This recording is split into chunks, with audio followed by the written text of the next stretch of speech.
Hi everybody, it's Mark again. I hope that you enjoyed part one of me repairing this 1880-ish, 1890 um, Ansonia marble mantle clock with a bird dog on top. Um, so in this part of the video, we're putting it back together, showing that it's working, and then it messes up, so I have to take it back apart. So I hope you stick around to watch this complete video. There will be a third part to this video. Um, when I don't quite know yet, and you'll understand why as you watch the video. So kick back, relax, grab something to eat, grab something to drink, grab a cigarette if you choose to do so. Next month it'll be 1 year for me, and I want one every day. Every day I have to tell myself no. So it's not one of these habits that is ever going to go away. My mother smoked for 40 years.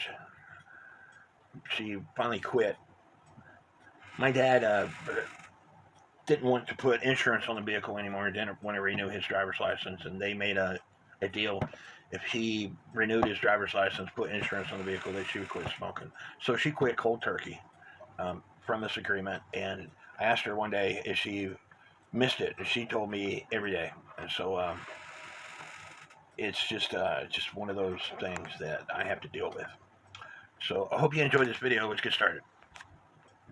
The thing that was wrong was it was in warning, so I'm going to rotate the hands to make it strike. Rotate the hands again.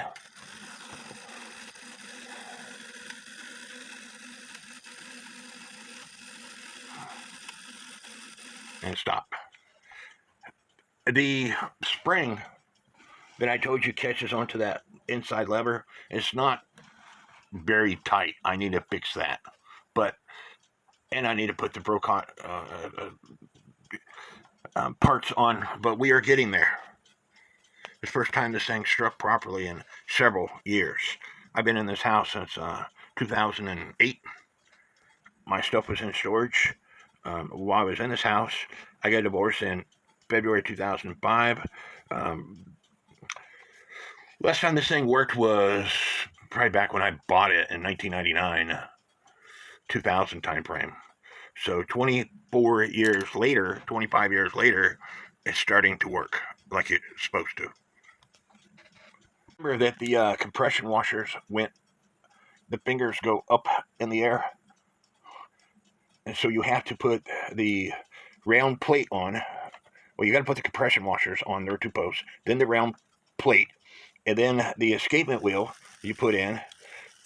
But you want to make sure that you oil the underside of that escapement wheel. You can get to it from inside here. So you just put some oil on your toothpick, because that's what I use, and drop it onto the escapement wheel. And then you put the two collars on. Then this bridge to the escapement wheel, but you want to make sure that you oil this side of the plate before you put any of that stuff on, because you can't get to the pivots once you put this stuff on. So now I have to maneuver this back in to where it belongs, and then use this bridge to connect it, like so. And that is what is the Brocot escapement, this part right here going on there. So I'm going to do that now off camera. Talked about this setup before, and I can't remember the name of it, but I'll try to add that to the comments when I edit this video. But this system, this little square, is what you would use a double-ended key to make minute adjustments to get your clock to run fast or slow.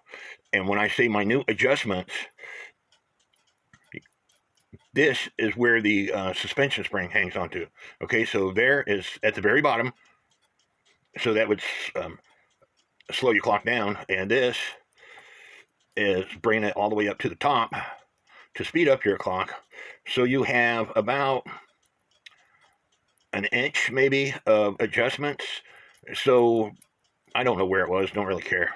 I'm going to put it in the halfway mark. And so that's where it's best if you have this kind of pendulum to adjust it even more. Get it barely adjusted by raising this up and down, just like you would any other clock, lower to slower. But with minute adjustments, after you got this clock where you want it, you use a double-sided key to turn this to speed it up or slow it down just a little bit. French clocks have this a lot. Ansonia clocks, open escapements, have a lot of these systems. Now, that one French clock that I gave to my ex-wife, I told you it doesn't have that system. So anyway, in order to hook up this system, you just, let me put my camera so you guys can see it. There's a great big hole back here. You stick it through that hole and then feed it through the next hole. I can't see. And now it's where it needs to be. But now you have to put this part on. And so you put this part.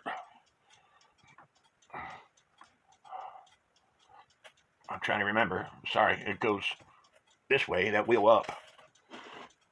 And then you add the screws to it. And so that's what I'm going to do now off camera. Get that on. You have to add the suspension spring and crutch assembly. And there's a wire that goes into a hole at the top here to keep that suspension spring where it needs to be. I don't think that is a very good wire, but I'm going to try to use it.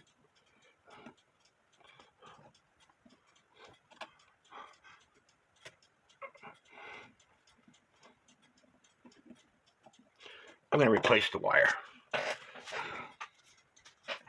The whole purpose of this wire is to prevent this spring from sliding down when the pendulum's on. So you put the pendulum leader wire in the crutch assembly, and then you put the spring into its spots and pull it down, and there is the system all set up minus the spring. Pendulum. I need to take the my zip ties off, and I'm going to reuse the zip ties, and you can put a small screwdriver after you wind up the spring to make them loose. You can put a small screwdriver in the slots down and reuse the zip ties. So let me take the zip ties off. If you did remove the spring that holds the click in, make sure you put that spring back over the click so you can wind up the clock, or it will not work. If you haven't followed me for a while, I've told you in the past that every time I mess with a clock that has a suspension spring, I tend to break them. It's just my luck. I was taking the zip ties off, and because I've already installed this, I broke it. And that is one of the reasons why I keep extra parts like this, stuff that I know I'm going to break on hand. Now, somebody in my group had told me that you could take a aluminum can and cut the appropriate spring that you need, and then solder it or attach it to the wire. And one of my group members told me that one of his very first clocks 25, 30 years ago, he repaired that way, and it still works. However, you can buy this stuff right here from Time Savers. It's made in India, and all you have to do is get one off and then duplicate what you have right here. And so it doesn't have to be exact, because you want it as close enough to being exact, because that stuff is tougher than what I thought.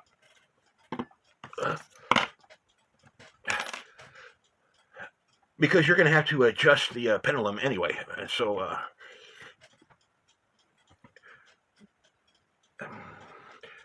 when I ordered these, I ordered an assortment. I actually, every time I order from Time Savers, I go through the clearance aisle, and because I only order from Time Savers once a year, maybe twice a year at the most, so I go through the clearance aisle to make sure there's something that might catch my eye, that I'll go ahead and order it because it's cheap.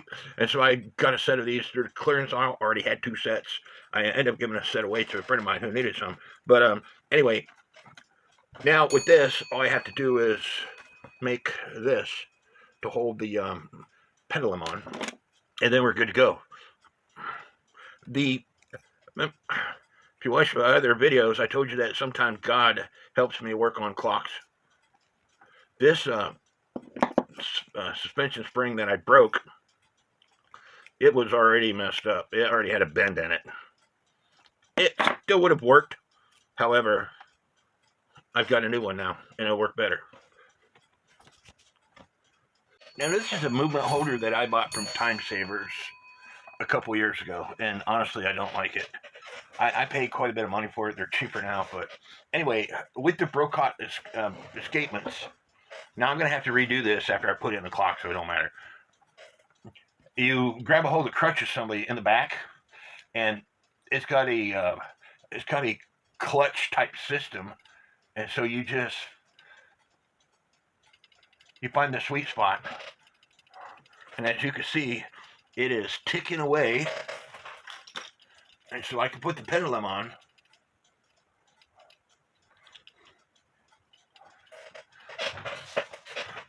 And as you can see, it is ticking away.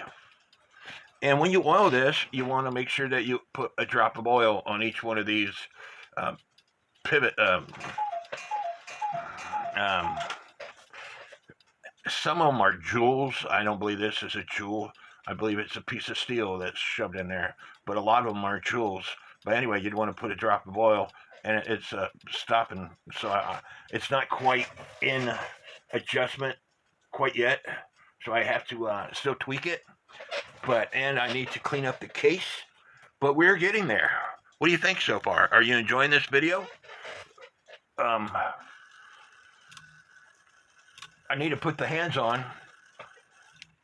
As you can see, it's striking and it's stopping. But let me see if I can turn it. Oh, I have to get out the hand.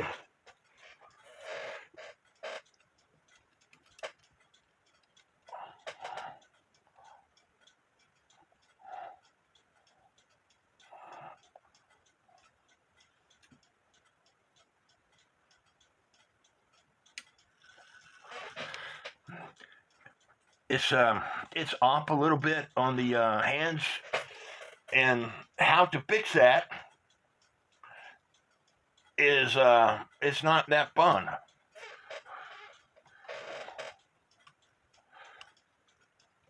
There's a part inside that you have to adjust, and I just might make this into a round hole hand, just like I do cuckoo clocks, and that way I can adjust it just like I do the cuckoo clocks, because I don't want to bend that part that's inside. And they also make hands that have a piece that fits on here, that fits on the end, and it's adjustable. But you can also make this into a round hole hand and adjust it just like I do cuckoo clocks. And I'm going to do it to see if I can. And so we're getting there. Like I said, there's really no sense in doing a lot of adjustments, because I'm going to have to do it again when I put the movement back in. But it's not quite in beat, so I'm going to see if I can put it in beat a little bit better.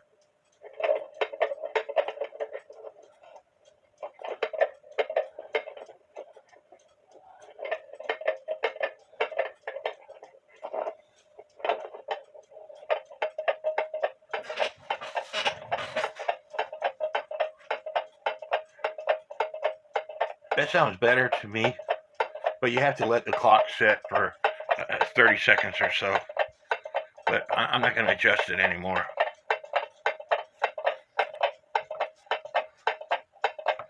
And as you see, the movement's still running. I took the dog off, and when I took the dog off, the top plate, which is marble, came off also. But I went to clean up the dog some. It had some kind of corrosion on it. See that green stuff? So I took my Dremel to it and it shined it up some.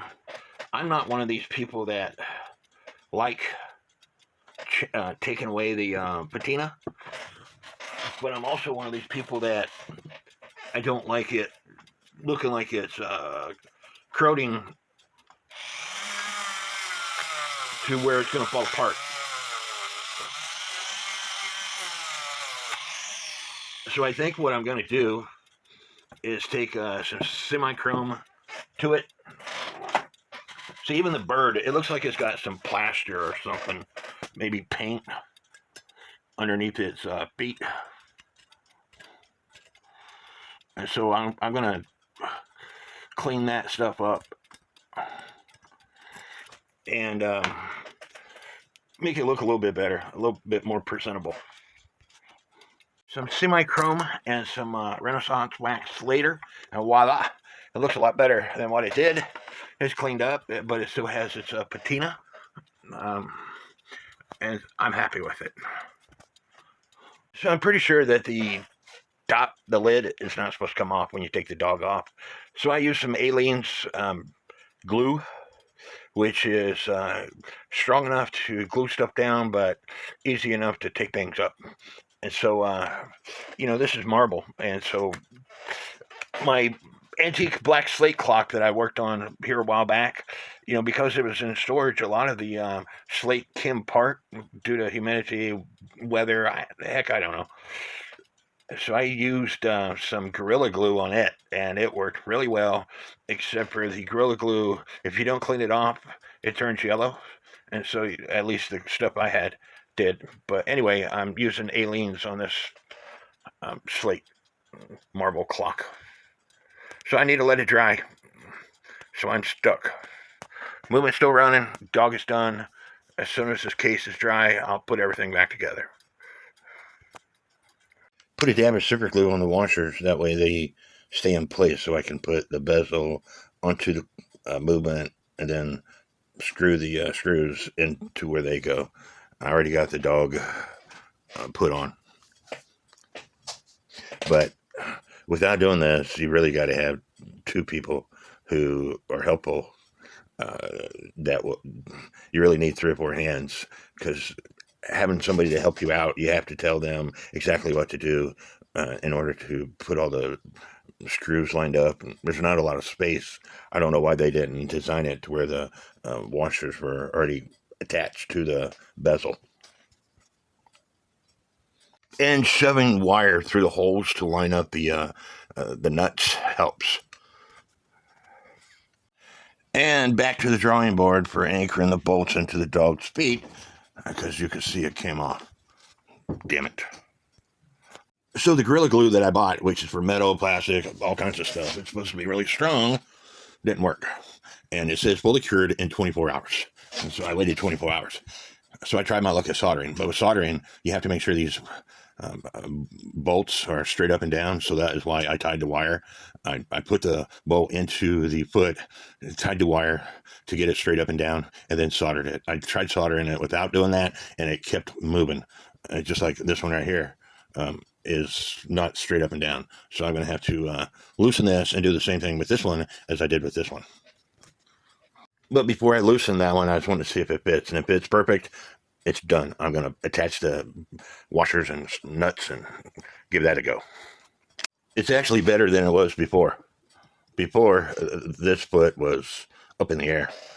But it's tight enough for me. And I don't want to go any tighter, because I don't want to break nothing. You ever have one of those days where you think everything's going right, and then something happens? I got it all back together. I got the gong base in, and then this falls out. You know what that is? It's the bolt that holds the dog in place. Currently, there's only one holding it. So now I have to take it all back apart and try to solder this back in again. Because this is the 3rd or 4th time or 5th time of me putting all this together. Instead of gluing the washers down, they didn't stay because I didn't wait long enough for them to dry hard enough. So I'm just using thick cardboard, poking a hole in it to hold the screw in place. As you can see, it's holding the screw in place. And so you'll get better as you go along, I guess. And then you can just pull that cardboard out. So I finally got the dog to stay on. I put the movement in. It gongs one time and then it stops. It's been running on my desk for the past couple of days, and now it stops once I put the movement in the case. So now I got to take the movement back out. Don't you just love clocks? Luckily, I didn't have to start from scratch. What was putting the thing in a bind was this gong. So apparently, it wasn't in the right spot. So I have to figure out how it goes to be in the right spot. But as you can see, it's ticking away, and when I turn the hands, the hammer works. That was a half hour.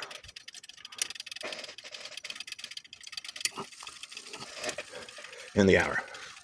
So this was causing it to be in a bind, which was putting pressure on the hammer itself. My table isn't level, and that's why this book is under it, so you can see that it's level. And it's ticking away. It sounds great.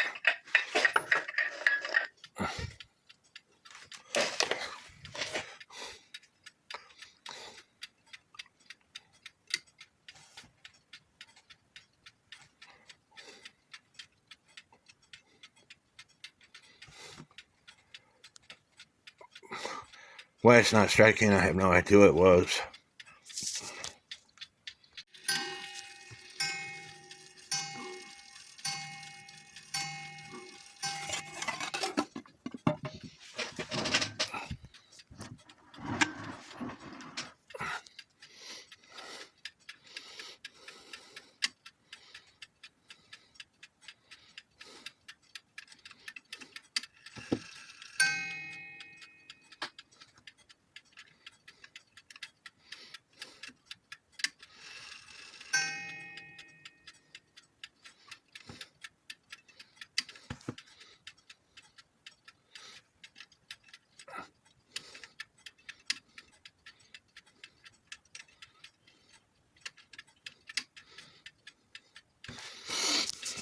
Something wrong with me turning the hands.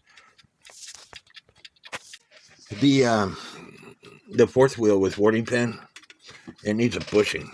It worked fine on my table. I don't know why. When you put it in the case, it don't work. But as I turn the hands, it just went off. But it didn't go off. But if I give the fourth wheel a little turn, it'll do its thing. This is coming up on the hour. As you can see, the fourth wheel just turned, and it's working for the hour. This should be 5. Okay, coming up on the half hour, it barely turned. So if I give it a little boost,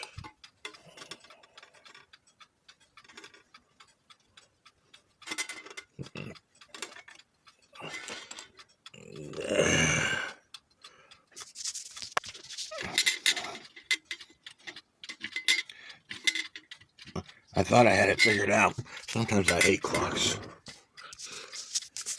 And I just want to show you this. I show you my problems so you understand that even somebody who's been doing this as long as I have, things don't always go right.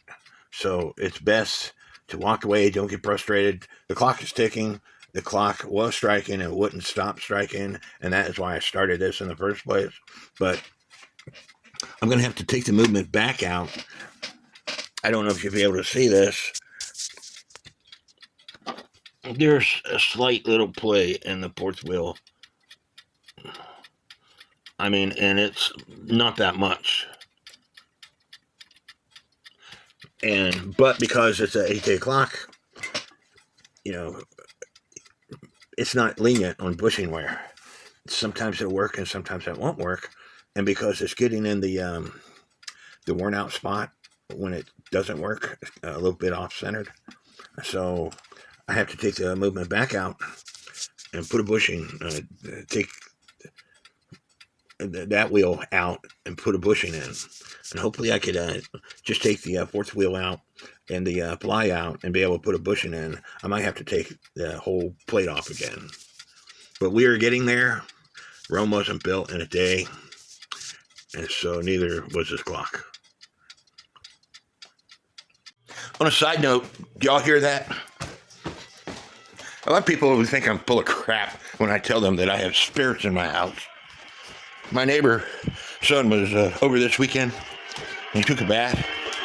He listened to the radio while he was taking a bath. But the radio was off when he left. So who turned that radio on? Not me.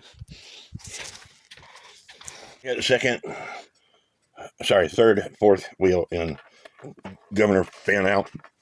The fourth wheel coming from the back here, it tilts too much. It hits the side of the plate. So it needs a bushing. Once I put a bushing in, the fourth wheel was getting out of time because it needs a bushing. And so once I put a bushing in, that should straighten it all out. I think it'd be really cool if I could take one of these squeaky toys out and attach to the gong of that clock. I just squeeze this stupid thing. Instead of you hearing a gong, you hear the dog squeaky toy. But it takes a lot of pressure to make that toy make noise, and the gong ain't going to do it. Not in that clock. I really wish that I could work on a clock where I didn't have to repair a bunch of stuff. Seems like every clock that I'm touching, I have to repair a bunch of stuff. This particular clock uses a piece of wire that goes into a hole. Then there's another piece of wire that catches it, and it's bent around to catch the click to go into the click drive, click wheel. And it's got a flat piece. That way that flat piece fits in the slots of the click. I was able to get this one back in, and it works. But this other one, it broke on me. So I'm going to take some wire. I got some wire. I'm going to heat treat this wire to make it hard, because right now it's pretty flexible. And so I'm going to heat treat this wire to make it hard. And that way it should work. The other wire is a little bit thicker, and I do have some thicker wire. It's just that the wire doesn't go into that hole. I could draw out that hole, but I don't want to. I could make this portion of the wire smaller, and that is what I might do. But I'm going to try to use this wire and heat treat it because it's more flexible than the other wire. And this wire, let me show it to you real fast, actually fits into the slot of the click. So where the other wire, the way it's made, only a small portion of the wire is fitting into the click, and see how long that slot is on that click. So I think this might be better, and I could be wrong. But anyway, that's what I'm doing. So what you do is you get your heat source. Again, we're wanting to harden this wire. So heat it up to orange-ish. And you might have to do this a few times. Have you some water readily available? Quench it in the water immediately.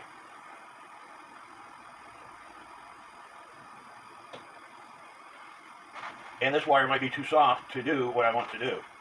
I might have to go with that bigger wire.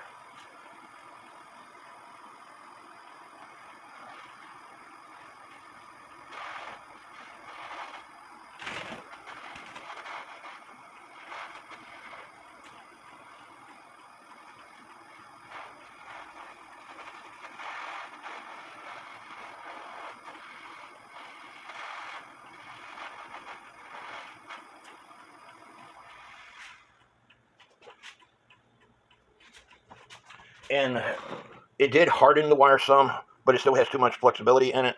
It's not hard enough. I'm going to have to go with that bigger wire. This is wire that hasn't been heat treated. And when you squeeze it, it's got flexibility to it, but if you squeeze it too much, it stays where you put it. This wire that I heat treated, it's got more flexibility to it, and you have to squeeze it pretty hard to bend it out of shape. Using my rotary tool, I made the end of this wire smaller so it fit in the hole. And then I smashed it over so it won't come out of the hole. As you can see, it works fine. Now, I think what I'm going to do is replace this one because I don't like it. It's all bent up. And anyway, I'm going to replace it. So I have spent the last 2 days looking for the second gear that goes on this movement. I had to take the movement all back apart to fix the issue with the count wheel, and I got that fixed. I took all my parts apart. I stuck them in this bolt right here. I am missing the biggest gear for the time side, which is the second wheel, and it's not in the stupid bowl. I have cleaned off this desk. I have searched on the floor. I have gone through that stuff.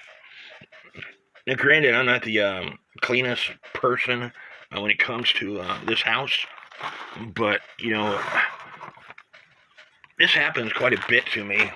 That's why I don't work on other people's clocks. There are things that happen in this house that cannot be explained. That second wheel was in that bowl. I could watch my videos, me taking it apart, and I put it in that bowl. Why it's not in that bowl anymore, I have no idea. I still haven't found that second wheel for this clock movement.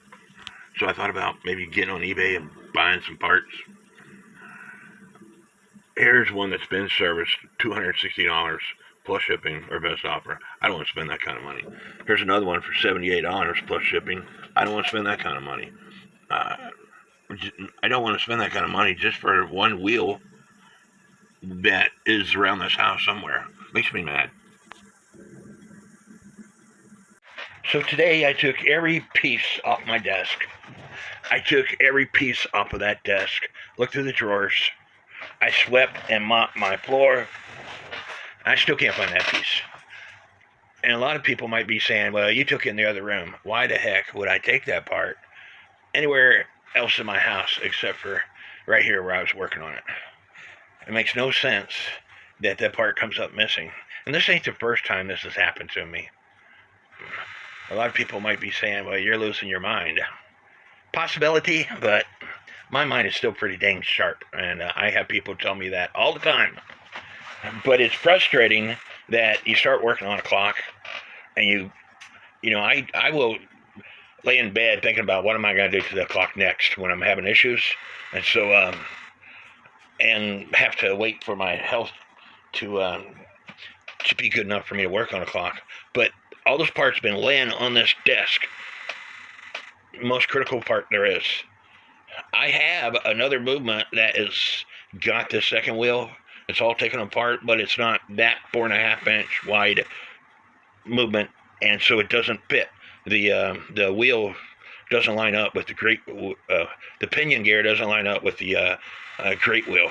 So I have to have that second wheel for that movement, 4.5 inch wide Ansonia movement made around 1880 or so. So anyway, I hope y'all enjoyed the second part to this video. I still can't find the second wheel. A lot of people are going to say that I'm full of crap. There are people who have been in my house, who have witnessed weird things that have happened in my house, and unless you stay the night in my house, and you might stay the night in my house 1 or 2 nights and nothing happens, and then you might stay on the third night and something strange happens that cannot be explained. I've lived here since 2008. I've experienced a lot. I'm a Christian. I believe in people's oil, which is olive oil. I have a small vial of olive oil that I've asked God to bless. And just as during the time of Moses, when the angel of death came around, they marked the doorpost with blood. You're required to mark your doorposts with olive oil and asking God to cleanse your house of evil spirits. And these are not evil spirits. They're children's spirits. They like playing games. They like hiding things. It's happened to me several times. But anyway, hopefully I will find that part, or I'm going to have to break down and buy another movement, or talk to one of my friends to see if they have a parts movement. But hopefully there will be a part 3 to this video. It seems like every time I tell myself I'm going to sew a clock, something goes wrong. But anyway, please leave me some comments, even if it's to say, Mark, you're so full of crap. There's no such thing as spirits. The Bible says where there's good, there's also evil, and where there's evil, there's good. And so, if you believe that evil is roaming the earth, you have to believe that positive is roaming the earth. The Bible says immediately when you die that your spirit is brought back to heaven, sent back to the Father who created it in the first place, is what it says. Book of Ezekiel. It doesn't say that you have to be with the Father for the rest of eternity. I believe that because evil spirits can roam the earth, so doesn't positive spirits can roam the earth. And what's wrong with a little kid spirit coming back to where they lived and playing around? Prior to my mom passing away, she was awake. My dad's mother, whom my mother didn't always get along with, she thought that she didn't like her. My dad's mother was a character.